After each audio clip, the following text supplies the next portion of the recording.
Your guys, Shay here, Uneven Balance. Hope you guys are well. I'm here with Rajiv Radhakrishnan, writer for the Cricketer online column. Had letters also published there. Has had articles published in the Cricketer magazine as well, along with writing occasionally for the FT.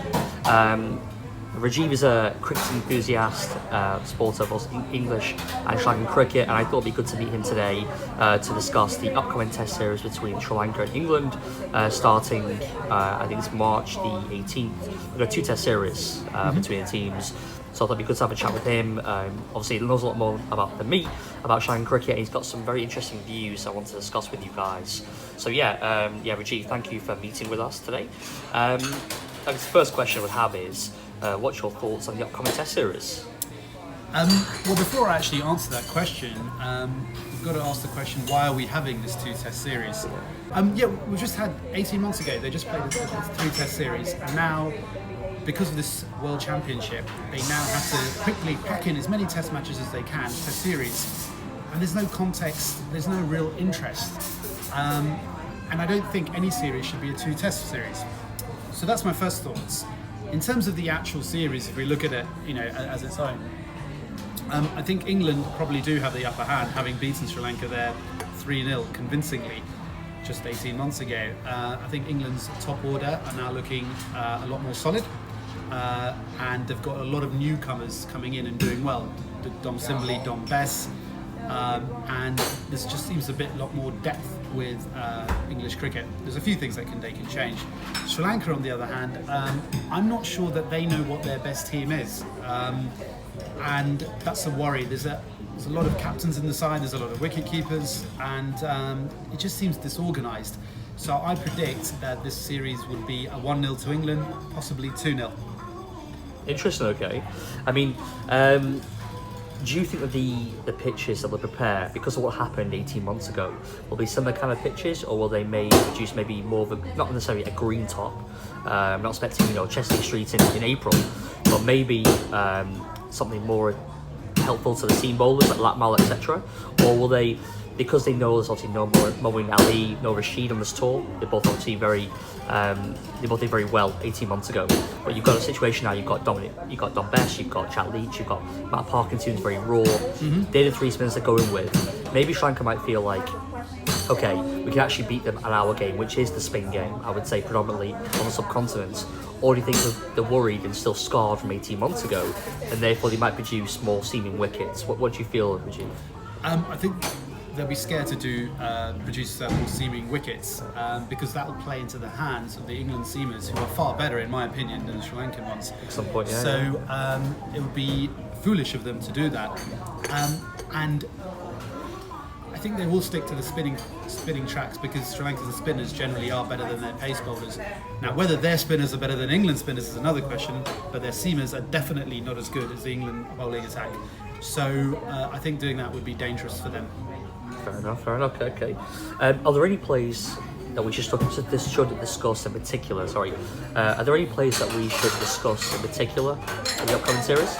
Yes, I think we need to look at Kusal Mendes. Now, he is 25 now. He came into the side about 5 years ago from a very humble background. I've met Kusal, he's an absolutely lovely gentleman. I've looked at his stats, he's been playing a while now. He's averaging 37. Now, I know Test batting averages have come down in the last 10 years from the dizzying heights of the early 2000s, but he needs to be doing more. An average in the late 30s isn't good enough for someone of his ability, and I don't think he's even made 10 centuries yet. He's 25, he really needs to kick on now, become almost a Steve Smith for Sri Lanka and take that responsibility. He's not a junior member of the side anymore. Additionally, Angelo Matthews, he's been playing a lot longer. He's in his early 30s now. And he's averaging in the mid-40s, which is fine. But I look at his stats. How many hundreds has he got in those 86 Test matches? Just 10. You don't win Test matches with 10 hundreds. You need to be averaging now, for someone like him, who has to shoulder the responsibility because of the rest of the team, he now should be averaging in the mid-50s and have scored about 20 centuries. And I think both Kusal and Angelo really need to lift their game up. And I think those are the two key areas, because the rest of the they have to take responsibility for the rest of the batsmen who are not in their league. And then the new chap, Sandakan, who's a left-arm Chinaman bowler, we say he's young. He's not young. He's 28. He's averaging 34, 35 with the ball. Yes, it's nice to have a left-arm Chinaman who's obviously going to spin it more. But if Sri Lanka are going to succeed, they need a spinner who's averaging in the mid-20s and is going to look like he's going to take 400 wickets. He doesn't have to be a Murali. That was a freak. I meant that in a nice way. So I think we just need to sort out some of those basic things, because the rest of the team aren't performing, and I don't think they have the talent of yesteryear. So it's up to these 2 or 3 players to really take Sri Lanka forward. Just, I mean, it sounds like you obviously feel like Matthews and Mendes should be the core of the batting lineup, that the real core of the team. For example, like Pujara and Kohli, the India team. Of course. Why do you think that Sri Lanka haven't produced anyone even remotely close to the people they've lost in the last 10 years? Let's go back and let's think about 10 years. Let's say, obviously, Jay Surya, Sangakkara, all I think finished around 2015, 2014. Yep. I think Sangakkara might have been actually later than that. But you've obviously lost Muralidharan, and then you've lost, most recently, Rangana Herath. And is there anyone you feel like can maybe step up to those levels that's in the current setup? I mean, you've got Chandni Marlis, Kusa Pereira, Mendes, Matthews, you've got Lakmal there. Is there anyone who can go on to really up their game to, like, I would say elite level, which is what they played at? The only ones I would say in that the list is Matthews and Mendes. Okay. They're the only ones that have the potential, but they still haven't achieved that. Now, it might be because they are playing in a predominantly losing team. When Jai Warner and Sangakkara are around, they had others to build around. They learnt from the legends of Aravinda de Silva, Jai Surya, Atapatu. There was a good turnover.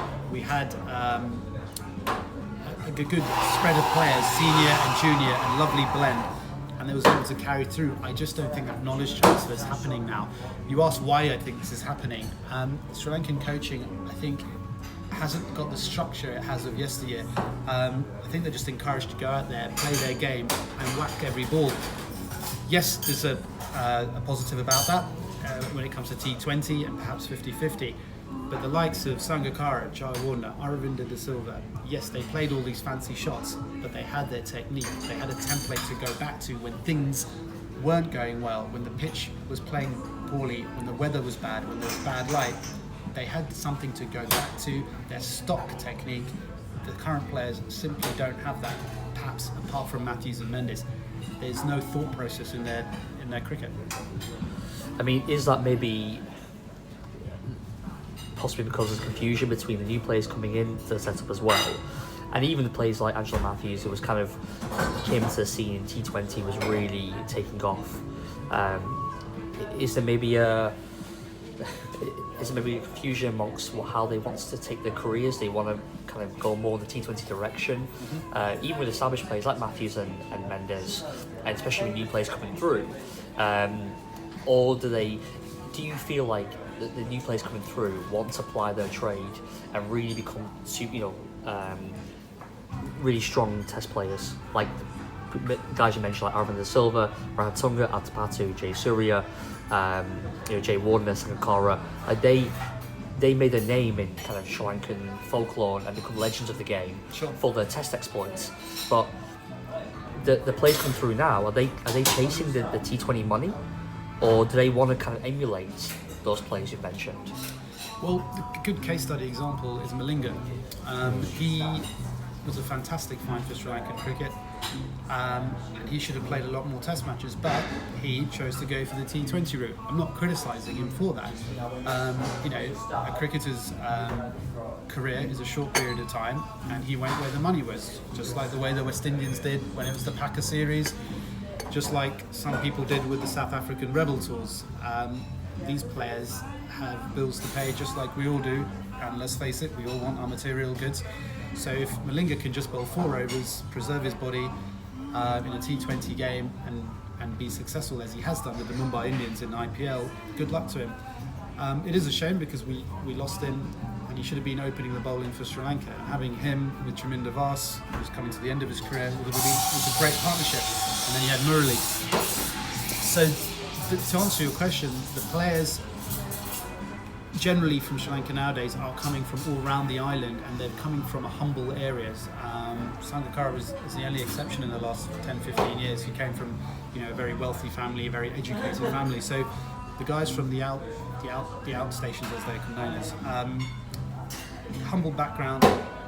They need to provide financially for their families, and therefore they're going to go on the T20 route. Sad it is. For me, I would flip it the other side and say something needs to be done to cut these stupid 20-team leagues, and they are stupid. They're just a merry-go-round of wham bam. Boundaries are small. It's grotesque to watch. Maybe have one league a year in one country, but people will say, well, look, the stadiums are packed, which is true, but it's not for me. That's a personal thing.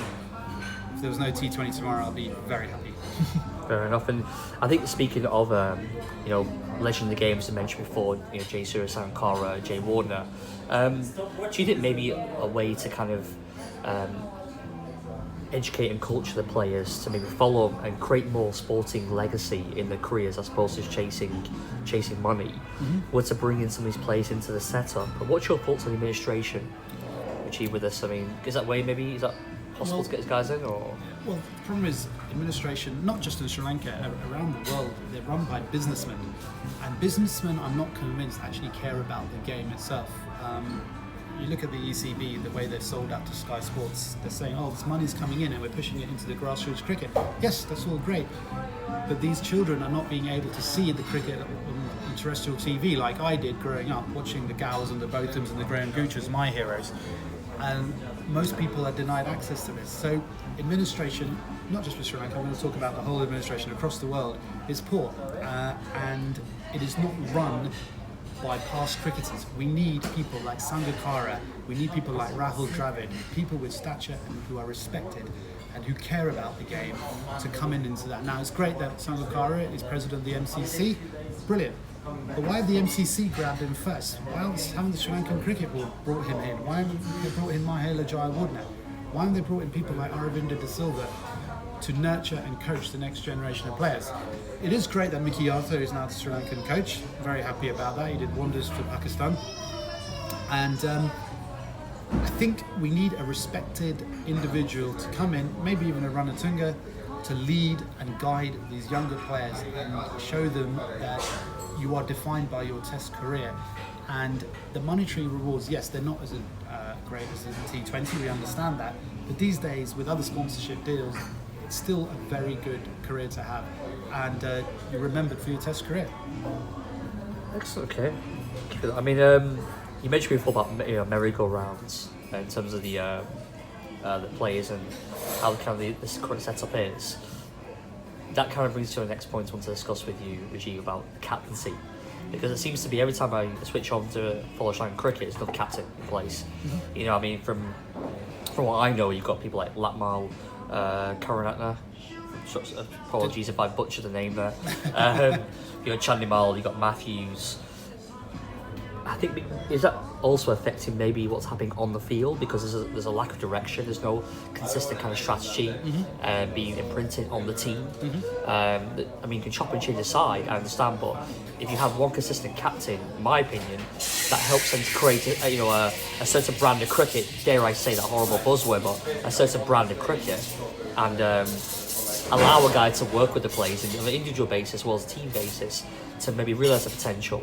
But because you're chopping and changing the captains all the time, is that maybe impacting performances? What's your opinion on that? Oh, definitely, it's an impact. It mirrors sort of what happens with Pakistan not so long ago, when they would sack captains just after every single series. You had Wasim, Waqar, Javed Miandad, Imran. It was a merry-go-round there. And even England, one year, 1988, they had 4 England captains in one season. So it doesn't help stability, of course not. And now Sri Lanka are mirroring that kind of disorganisation.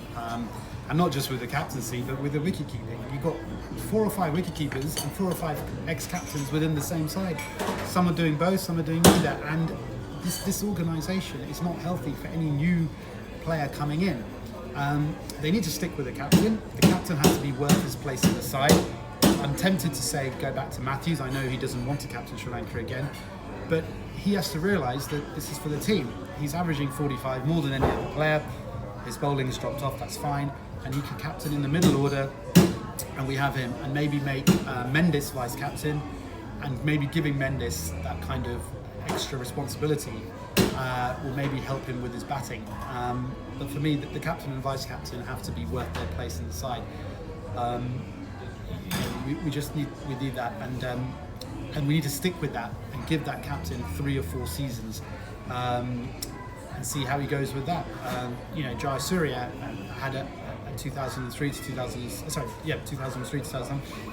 They have a 4-year cycle, usually between each World Cup, and it was a nice handover process from him. It went to Atibatu, then Jai Wardner, then Sangakkara, just like the way with India it went from Ganguly to Dravid. There was a good turn, good flow, and there's nothing wrong with ex-captains being in the side, but let's just give each one a good stint at it. Excellent, okay. Is there anything else you want to add, maybe, Rajiv, to this, or in terms of your coming test series as well? Is there anything? Yes, I mean, the great thing is the English tourists, the public that is, love going to Sri Lanka. They love the atmosphere, they love the food. You're allowed to drink in the Sri Lankan grounds, unlike in India or Pakistan. And it caters to the Western taste. It's obviously a smaller island, you don't have to take an aeroplane from ground to ground, so the players enjoy it. It's a very hospitable place. Sri Lanka is a nice place, lovely people, humble people. Let's now repay that. Now let's transfer that kind of faith into our cricket side, so that when England come, they're facing a competitive side who will stretch them. And no one wants to come there and just walk over the team like they did 18 months ago. England want to be tested, they want to be challenged, they want to face a guy like Murali, they want to face a graceful batsman like Sangakkara. Let's try and provide that for the Sri Lankan public, and let's try and provide that for the English public. Fantastic. I think it's a nice way to finish off the interview. Unless there's anything else you'd like to add, Rajiv, or? Yes, I just think I think we just really need to get the schools cricket in Sri Lanka back to where it was. It's a very high level, and if we can get more of them playing for the national side from the elite schools like Colombo, I think that would be a good thing. And I also think, not just for Sri Lanka but for worldwide, we need more players playing domestic 4-day cricket. They shouldn't be coming in having played a stupid tour game where it's 17 minus 5 or something stupid like that. Angers me so much. Let's get them playing proper first-class cricket where your records count. At least 4 matches for a tour side, maybe 3 before they get in. They're not going to be doing that. And then the host players must have played the equivalent of their county championship in their own countries, at least 4 or 5 games before a test series. It's not going to happen for this series, so we're going to see a diminished product, but that's the nature of the game. That's not specific to Sri Lanka. Okay, if that actually reminds me before we go, actually, I know we kind of touched upon it roundabout, but what do you feel is the kind of mood in the camp going into this series? Are they, obviously you feel like England will turn Sri Lanka over again? Yes. Maybe not so convincingly as last time. Do you feel that the Sri Lankan people feel the same way, or the fans feel the same way, or are they more confident going into this test series? Before I answer that question, when Sri Lanka won the World Cup in 1996, when touring sides came to Sri Lanka after that, the grounds were packed. There was an interest, they wanted to see the new kids on the block. And that's both from an overseas perspective and a domestic one. Through the last 2 decades, and this has been reflected as well in India and Pakistan, I'm not convinced the public care about this test series in Sri Lanka. If you look at the stadiums, they're mainly packed by the England tourists. It's the English that keep test cricket alive, both in the West Indies when they go in their travelling masses, and now to Sri Lanka. So the Sri Lankan public, they may have a glance at the test series, but you know what? They'll say, it's been 18 months, it's a 2-test series, yeah, and so it's another addition to the rocks that we have to face. And I think we really need to look at the scheduling and have more context and really emphasize the fact that less is more. So I'm not sure that the public are interested, to be honest, the Sri Lankan public, and I'm being honest about it. Fair enough, yeah. I've noticed that, the T20s has been played at the moment against West Indies. It seems like packed up crowds. Is that maybe indicative of the kind of the state of the of the cricketing fans now. They're more interested in going to the T20 matches, and obviously you send me very in complete disagreements with the kind of the general consensus over there. From what I saw in the crowd, they were like they're really fully vested in these matches against West Indies in these T20s. Well, that's the key word you said, T20s. Yeah, exactly. I mean, is it like, because I've got no doubts, unfortunately, that come the test matches, there'll be a tenth of the ground, full up, unfortunately. Now, it's just maybe a way, as the way the game is going over there, that they've got much more interest. And if anything, Reggie, you seem to be going against the grain of what, unfortunately. Well, it is, and it's a new generation, the millennials, if you call them. It's instant gratification, 3 hours. It's mirrored at my cricket club. They're coming out and they're playing all these fancy 360 shots, which is good. I like innovation in the game, don't get me wrong. But they don't have the interest in watching a test match. It's all about the white ball game, what Joss Butler's doing, and the excitement. Now, the 50 over game the World Cup was a massive boost for the 50 over game. I'm not,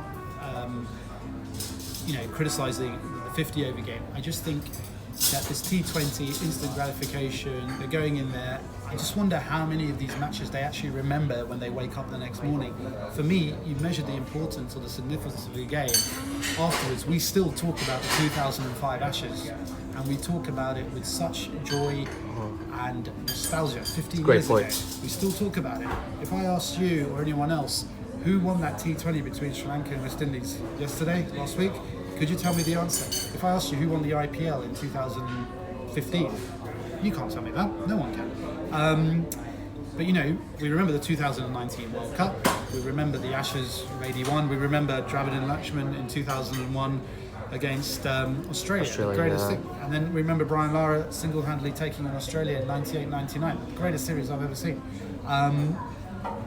What's the common theme? They're all test matches. There you go, guys. So a fellow test match cricket purist just like myself likes to see there's still a few of us, I think we're a dying breed, unfortunately, but still good to see some are still around. Anyway, guys, we'll leave it at that. Rajiv, thank you so much. Thank you for having me. And I really appreciate it. Guys, if you enjoyed the video, please do like it, share, comment, and most of all subscribe. I'll see you on the next one. Cheers. Thank you.